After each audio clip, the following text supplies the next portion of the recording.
الصح ان انا اختار صح واقدم تنازلات ما تهنيش او ما تجيش على كرامتي. واعتقد ان الاختيار الصح وده اللي احنا بنقوله لازم نقف عنه، ان انا لما اختار شخص سوي جاي من بيئة سوية عمري ما هيوصل بينا الموضوع ان احنا نهين بعض. يعني عمري ما هوصل لمرحلة الإهانة او اوصل لمرحلة التنازل او اجي على كرامتي طول ما انا مختارة صح.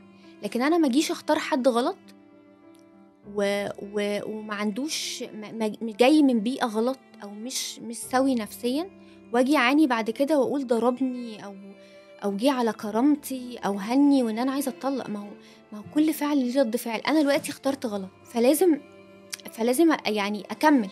خلاص انا اخترت، اتحملي.